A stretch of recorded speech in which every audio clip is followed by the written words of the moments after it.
Hello dear student, अस्सलाम वालेकुम। I am तालिब हुसैन। आप देख रहे हैं साइंस लेक्चर विद तालिब हुसैन। उम्मीद है कि आप बिल्कुल ठीक ठाक होंगे। तो आज जो हमारा टॉपिक है, आज जो हमारा लेक्चर है, जिसमें आज हम पढ़ेंगे कि क्लासिफिकेशन ऑफ एलिमेंट्स। तो प्रीवियस लेक्चर में हमने एटम्स और एलिमेंट्स को डिफाइन किया कि एटम्स क्या होते हैं और एलिमेंट किस तरीके से बनते हैं, एलिमेंट है क्या, वो हमने देखा। आज हम देखेंगे कि क्लासिफिकेशन ऑफ एलिमेंट्स, मतलब कि इसकी कितनी क्लासिफिकेशंस एलिमेंट्स की हैं। तो देखें, एक होता है मैटर। मैटर किसको कहते हैं कि which has mass occupy and space is called matter. जो भी चीज़ जगह रखे और जो भी चीज़ वजन रखे उसको हम क्या कहते हैं, मैटर कहते हैं। इस वर्ल्ड में कोई ऐसी चीज़ नहीं जो मैटर नहीं हो, हर चीज़ क्या है कि मैटर है।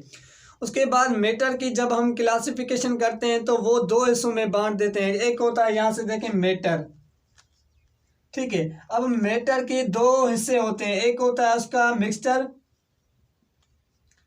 वो हम इंशाल्लाह अगले लेक्चर में डिफाइन करेंगे, और दूसरा होता है कि प्योर सब्सटेंस। Pure substance. अब देखें, जो प्योर सब्सटेंस का हिस्सा होता है, प्योर सब्सटेंस की जो क्लासिफिकेशन होती है वो भी क्या होती है कि दो हिस्सों में होती है। एक होती है इसकी कंपाउंड और दूसरी होती है कि एलिमेंट। एक एलिमेंट और दूसरा होता है कंपाउंड। अब ये हमें तो पता चला कि जो एलिमेंट है वो क्या होता है कि प्योर होता है। प्योर क्यों होता है कि जब एलिमेंट्स बनता है ना, तो सेम टाइप के एटम्स आपस में मिलके क्या बनाते हैं, एलिमेंट बनाते हैं। जब सेम एलिमेंट, देखें, सेम टाइप के एटम्स, एक एटम्स मैंने आपको बताया था कि एटम किस तरीके से सेम टाइप के मिलेंगे, उनमें प्रोटॉन्स क्या होंगे कि इक्वल होंगे। हर एटम के प्रोटॉन्स क्या होंगे, सेम प्रोटॉन्स होंगे। तो जब एलिमेंट्स बनता है तो सेम टाइप के एटम से मिलके बनाते हैं एक एलिमेंट। तो एलिमेंट वो होता है प्योर, होता है किसका, एक प्योर सब्सटेंस का टाइप होता है, जिसको हम क्या कहते हैं, एलिमेंट्स कहते हैं। अब एलिमेंट्स की क्लासिफिकेशन में देखेंगे एलिमेंट्स कितने टाइप्स के होते हैं कि जब हम इसकी क्लासिफिकेशन करते हैं तो एक होते हैं मेटल्स और दूसरे होते हैं नॉन मेटल्स, और तीसरा टाइप इसका जो होता है वो होता है कि मेटलाइट। ठीक है, तो सबसे पहले हम डिफाइन करते हैं कि मेटल्स एलिमेंट्स कौन से होते हैं। तो देखें, मेटल्स एलिमेंट्स उस एलिमेंट्स को कहते हैं, पहले तो देखें मैंने आपको बताया था कि पीरियोडिक टेबल में टोटल एलिमेंट्स कितने हैं कि टोटल एलिमेंट्स 118 है। ठीक है, 118 एलिमेंट्स पीरियोडिक टेबल में हैं इस वर्ल्ड में, या पीरियोडिक टेबल कहें। उसके बाद जो 118 एलिमेंट से 70% 80% एलिमेंट्स जो होते हैं वो कौन से होते हैं कि मेटल्स एलिमेंट्स होते हैं। 70%, आई थिंक तो 70% है या 80% है, इतने ही है। तो देखिए 70% एलिमेंट्स जो होते हैं वो कौन से होते हैं कि मेटल्स एलिमेंट्स होते हैं पीरियोडिक टेबल में। बाकी जो रेशो रहता है वो इन दो एलिमेंट्स का होता है कि एक होता है नॉन मेटल्स एलिमेंट्स और दूसरा होता है मेटलाइट्स एलिमेंट्स। अब सबसे पहले मेटल्स एलिमेंट्स हम इनको क्यों कहते हैं, मेटल्स एलिमेंट्स कहने का इसका मतलब क्या है वो हम देख। अब सबसे पहले तो हम देखें कि इनको मेटल्स एलिमेंट्स क्यों कहते हैं, इनकी ऐसी कौन सी प्रॉपर्टीज है जो इनको हम क्या कहते हैं, मेटल्स एलिमेंट्स कहते हैं। तो देखें, मेटल्स एलिमेंट्स की जो प्रॉपर्टीज पे आप आएंगे तो ये जो एलिमेंट्स हैं वो क्या है कि वेरी, मतलब कि इंटरेस्टिंग एलिमेंट्स हैं। क्यों इंटरेस्टिंग एलिमेंट्स हैं, क्योंकि सबसे ज़्यादा जो एलिमेंट्स हम इस्तेमाल करते हैं अपनी डेली लाइफ में, और जो भी मतलब के एलिमेंट्स इस्तेमाल होते हैं केमिकल रिएक्शंस में, वो कौन से एलिमेंट्स यूज़ होते हैं, ये मेटल्स एलिमेंट्स यूज़ होते हैं। सबसे पहले मेटल्स एलिमेंट्स की जो फर्स्ट प्रॉपर्टीज़ हम यहाँ से लिखेंगे कि इनकी जो फिजिकल प्रॉपर्टीज़ होती है ना, फिजिकल प्रॉपर्टीज जो होती है वो क्या होती है कि सेम होती है। सारे एलिमेंट्स की फिजिकल प्रॉपर्टीज जो है वो सेम है। क्या मतलब कि सेम है कि जो मेटल्स एलिमेंट्स होते हैं वो आपको सॉलिड स्टेट में मिलेंगे।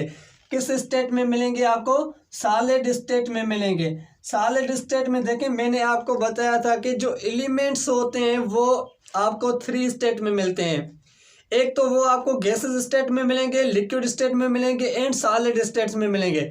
तो जो मेटल्स एलिमेंट्स होते हैं वो आपको सारे के सारे एलिमेंट्स कौन सी प्रॉपर्टीज में मिलेंगे, इनकी प्रॉपर्टी फिजिकल सेम होती है। और ये जो एलिमेंट्स होते हैं इनका जो शेप होता है, इसका जो स्ट्रक्चर होता है वो कौन सा होता है कि सॉलिड होता है, विदाउट द वन एलिमेंट। कौन सा एक एलिमेंट जो मेटल्स का एलिमेंट्स होता है वो कौन सा होता है कि मर्क्यूरी। मर्क्यूरी की जो का जो शेप होता है, स्ट्रक्चर होता है, वो कौन सा होता है कि लिक्विड स्टेट में होता है। यहाँ से देखिए मर्क्यूरी, मर्क्यूरी का ये होता है, इसका सिंबल होता है। सिंबल भी मैंने आपको बताया था पिछले लेक्चर में। तो देखें सारे मेटल्स एलिमेंट्स क्या होते हैं कि सॉलिड में होते हैं, सिवाय एक एलिमेंट्स के जिसका मर्क्यूरी एलिमेंट है वो क्या होता है कि लिक्विड होता है।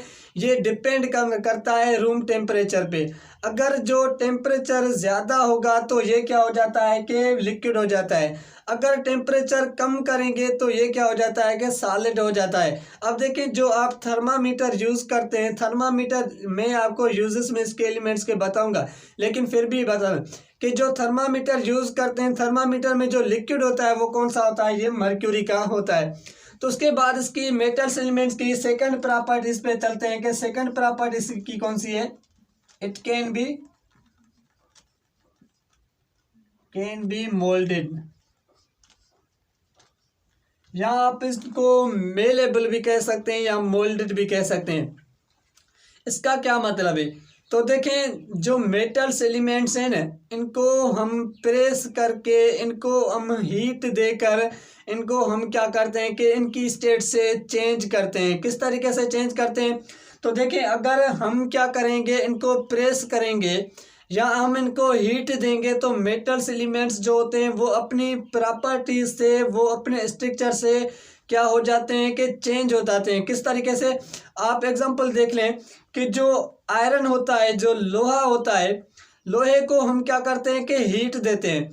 जब हम उसको हीट देते हैं तो हम क्या करते हैं कि उस पर हथौड़ा मारते हैं तो वो क्या हो जाता है कि चेंज हो जाता है अपनी जो इसका जो पहले वाली स्टेट होती है उस स्टेट से क्या हो जाता है कि चेंज होता है। तो जो मेटल्स एलिमेंट्स होते हैं उनको हम चेंज कर सकते हैं। किससे, या तो हम उनको प्रेस करेंगे या तो हम उनको हीट देंगे।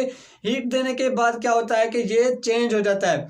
दूसरा एग्जांपल लें आप, जो गोल्ड होता है, गोल्ड क्या होता है, या सिल्वर होता है या कॉपर होता है, वो क्या होते हैं कि मेटल्स एलिमेंट्स होते हैं। देखिए गोल्ड को हम जब रिंग स्टेट में बनाते हैं, पहले तो ये एक मतलब कि यहाँ से सॉलिड पार्टिकल्स होता है, इनको रिंग स्टेट में बनाना, इनको हम किस तरीके से करते हैं कि रिंग स्टेट से किस तरीके से बनते हैं। तो देखें हम क्या करते हैं कि इनको थोड़ी सी हीट देते हैं। जब हम हीट देते हैं तो ये क्या हो जाते हैं कि पिघल जाते हैं। पिघल जाने के बाद हम जो भी इनका शेप रखें वो शेप रख सकते हैं। तो इसकी जो सेकंड प्रॉपर्टीज है वो करेक्ट है। उसके बाद इसकी थर्ड प्रॉपर्टीज कि जो मेटल्स एलिमेंट्स होते हैं वो हीट को और इलेक्ट्रिसिटी को क्या करते हैं कि कंडक्ट करते हैं। ये क्या होते हैं कि conduct the electricity and heat होते हैं। कि जो मेटल्स एलिमेंट्स होते हैं यहाँ से लिखेंगे conduct the electricity and heat. देखें जो मतलब कि मेटल्स एलिमेंट्स होते हैं वो कंडक्ट द इलेक्ट्रिसिटी को, पास करते हैं इलेक्ट्रिसिटी को। किस तरीके से, पहले मैं आपको बताता हूँ कि इलेक्ट्रिसिटी, तो देखें जो इलेक्ट्रिसिटी आपके होम में होती है, जो आपके हाउस में होती है, कि उनमें जो आप वायर यूज़ करते हैं वो वायर यूज़ कौन से एलिमेंट से बनी होती है। कि देखें जो वायर बनी होती है वो किससे बनी होती है कि कॉपर एलिमेंट से बनी होती है। कॉपर एलिमेंट्स कौन सा है, मेटल से। अब ये कॉपर क्या करता है कि इलेक्ट्रिसिटी को पास करता है, इलेक्ट्रिसिटी को कंडक्ट करता है, मतलब कि अपने आवाज़ से क्या करता है कि पास करवाता है।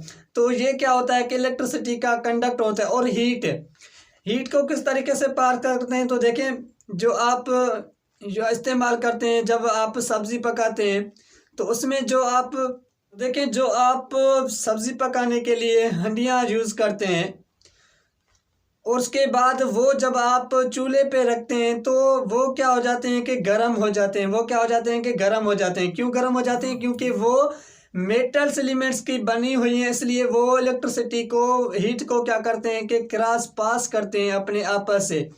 ये प्रॉपर्टीज। उसके बाद इसकी जो सेकंड प्रॉपर्टीज है कि जो मेटल्स एलिमेंट्स होते हैं इनकी जो मेल्टिंग पॉइंट और बॉइलिंग पॉइंट होती है वो क्या होती है कि बॉइलिंग पॉइंट में B for boiling, P for point लिख रहा हूँ, ठीक है। मेल्टिंग पॉइंट यहाँ से पी भी लिख रहा हूँ, ठीक है। इनकी जो मेल्टिंग पॉइंट और बॉइलिंग पॉइंट होती है वो क्या होती है कि हाई होती है। अब देखें इनकी हाई होने की वजह से क्यों है, क्योंकि ये क्या होते हैं कि सख्त एलिमेंट्स होते हैं। मेटल्स एलिमेंट्स को जब भी आप पिघलाएंगे तो आपको ज़्यादा हीट देनी पड़ेगी, फिर आप इनको मतलब कि पिघला पाएंगे, इनको गर्म कर पाएंगे, मेल्टिंग कर पाएंगे, बॉइलिंग कर पाएंगे, फिर इनको आप मेल्ट और बॉयल कर सकते हैं। इनकी जो मेल्टिंग पॉइंट और बॉइलिंग पॉइंट होती है वो क्या होती है कि वेरी हाई होती है, सबसे ज़्यादा नॉन मेटल्स एलिमेंट से ज़्यादा इनकी मेल्टिंग पॉइंट हाई होती है। उसके बाद इनकी डेंसिटी भी जो होती है वो क्या होती है कि हाई होती है। तो ये मेटल्स एलिमेंट्स की प्रॉपर्टीज। अब हम चलते हैं कि नॉन मेटल्स के जो क्लासिफिकेशन में हमने देखा कि मेटल्स एलिमेंट्स कौन से हैं, अब हम देखते हैं कि नॉन मेटल्स एलिमेंट्स कौन से होते हैं, उनकी प्रॉपर्टीज क्या है। तो आपको सही तरीके से आप समझ पाएंगे यहाँ से। तो देखें मैंने आपको 4 प्रॉपर्टीज की बताई। अब देखें non metals elements, non metals, देखिए नॉन मेटल्स। अब यहाँ से वर्ड से ही समझे कि नॉन मेटल्स मतलब कि वो एलिमेंट्स जो मेटल्स ना हो उनको हम क्या कहते हैं, नॉन मेटल्स एलिमेंट्स कहते हैं। तो इसकी फर्स्ट प्रॉपर्टीज देखेंगे। फर्स्ट प्रॉपर्टीज इनकी कौन सी होती है कि इनकी जो फिजिकल प्रॉपर्टीज होती है वो क्या होती है, डिफरेंट होती है। वो क्या होती है, डिफरेंट होती है। मतलब हमने मेटल्स एलिमेंट्स में देखा कि उनकी फिजिकल प्रॉपर्टी सेम थी, तो उस वजह से वो सारे एलिमेंट्स क्या थे, सॉलिड थे। इनकी फिजिकल प्रॉपर्टीज चेंज है, तो ये आपको गैस फॉर्म में भी मिलेंगे, आपको ये लिक्विड फॉर्म में भी मिलेंगे, आपको ये सॉलिड फॉर्म में भी मिलेंगे। सॉलिड फॉर्म में, गैस फॉर्म में, आपको लिक्विड में भी ये आपको मिलेंगे। तो देखें इनका गैस, सॉलिड, लिक्विड होने का क्या मतलब है कि ये 3 स्टेट्स में क्यों मिल रहे हैं, इसलिए क्योंकि ये इनकी जो फिजिकल प्रॉपर्टीज होती है वो क्या होती है कि डिफरेंट होती है। तो देखें ऑक्सीजन क्या होती है कि गैस होती है, नाइट्रोजन क्या होती है कि गैस होती है। उसके बाद कार्बन क्या होता है, यहाँ से देखें कार्बन भी जो होता है वो क्या होता है, नॉन मेटल्स एलिमेंट्स है। नॉन मेटल्स एलिमेंट्स होने की वजह से कार्बन क्या होता है कि सॉलिड में होता है, तो इस वजह से ये गैस फॉर्म में भी आपको मिलेंगी और उसके बाद ये आपको सॉलिड फॉर्म में भी मिलेंगे। क्यों, क्योंकि इनकी जो फिजिकल प्रॉपर्टीज होती है वो क्या होती है कि डिफरेंट होती है।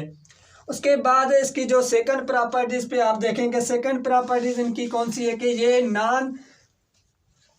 ये क्या होते हैं कि पहले हमने देखा था कि ये नॉट मोल्डेड होते हैं। क्या होते हैं, नॉट मोल्डेड।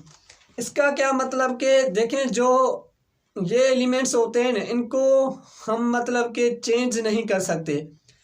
प्रेस करने से या हम हीट देने से इनको हम चेंज नहीं कर सकते। ये गैसेस फॉर्म में होती हैं, ज़्यादातर एलिमेंट्स सॉलिड फॉर्म भी होती हैं, लेकिन इनको हम चेंज नहीं कर सकते। उसके बाद थर्ड प्रॉपर्टी यहाँ से देखें कि ये बेड कंडक्टर होते हैं इलेक्ट्रिसिटी के। ये क्या होते हैं, बेड कंडक्ट द इलेक्ट्रिसिटी को करते हैं, मतलब कि ना तो हीट को क्रॉस करने देते हैं, ना तो ये इलेक्ट्रिसिटी को कंडक्ट करते हैं। कंडक्ट क्या होते हैं, जो कंडक्ट हम उसको कहते हैं, conduct the electricity is called conductors. मतलब कि जो इलेक्ट्रिसिटी को कंडक्ट करे इसको हम क्या कहते हैं, कंडक्टर कहते हैं। ये बेड कंडक्टर होते हैं। क्यों होते हैं, क्योंकि ये इलेक्ट्रिसिटी को क्रॉस नहीं करते और बेड कंडक्टर। उसके बाद बेड हीट होते हैं, ये हीट को भी पास नहीं करते। ये इनकी प्रॉपर्टीज है।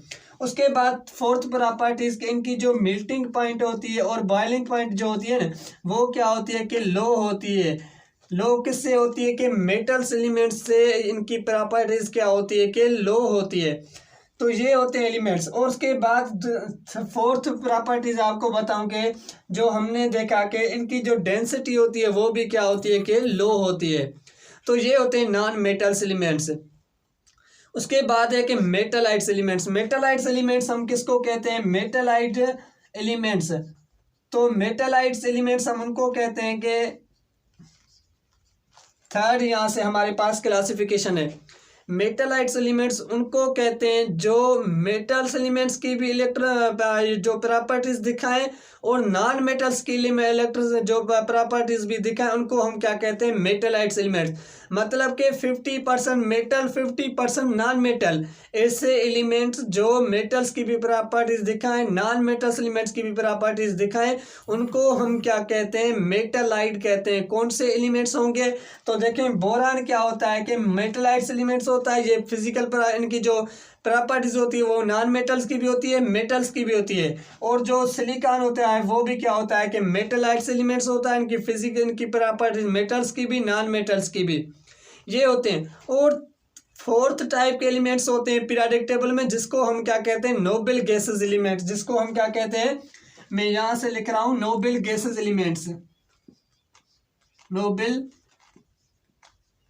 Gases elements. अब नोबल गैसेस एलिमेंट्स कौन से होते हैं, ऐसे एलिमेंट्स हैं पीरियोडिक टेबल में जो स्टेबल होते हैं। एक तो ये हमें प्रॉपर्टीज पता है कि नोबल गैसेस एलिमेंट जो होते हैं वो क्या होते हैं कि स्टेबल होते हैं और ये इनएक्टिव होते हैं। इनएक्टिव होने की वजह से क्या मतलब कि ये किसी भी एलिमेंट्स के साथ रिएक्ट नहीं करते। क्यों नहीं रिएक्ट करते हैं, तो देखें हर एलिमेंट्स का रिएक्ट होने का मतलब होता है कि वो अनस्टेबल है, अपनी स्टेबिलिटी बढ़ाने के लिए किसी भी दूसरे एलिमेंट्स के साथ बॉन्ड बनाता है। देखें ये ए है और ये प्लस में बी है, ये दोनों एलिमेंट्स क्या है कि अनस्टेबल हैं, फिर ये आपस में मिलके क्या बनाते हैं कि ए बी आपस में बॉन्ड बनाते हैं। अगर ए स्टेबल होगा बी स्टेबल होगा तो ये आपस में क्यों बॉन्ड बनेंगे, इनके पास क्या हुआ जो ये आपस में बॉन्ड बनाने का रीजन नहीं बना सकते। जो एलिमेंट्स अनस्टेबल होता है वो ही बॉन्ड बनाता है। तो जो एलिमेंट्स गैसेस होते हैं ये नोबल गैसेस, ये स्टेबल होते हैं, ये अनएक्टिव होते हैं, किसी के साथ भी बॉन्ड नहीं बनाते। क्यों, इनका ऑक्टेव जो होता है वो क्या होता है, कंप्लीट होता है, इस वजह से ये किसी के साथ भी बॉन्ड नहीं बनाते। तो ये क्लासिफिकेशन ऑफ एलिमेंट्स मैंने जितना हो सका मैंने आपको बताया। अगर कोई भी मिस्टेक या कोई भी क्वेश्चन है तो आप कमेंट में पूछ सकते हैं। तो इंशाल्लाह अगले लेक्चर में हम पढ़ेंगे कि यूजेस ऑफ कॉमन एलिमेंट्स, मतलब कि कौन से हम कॉमन एलिमेंट्स यूज़ करते हैं और किस तरीके से करते हैं वो हम देखेंगे।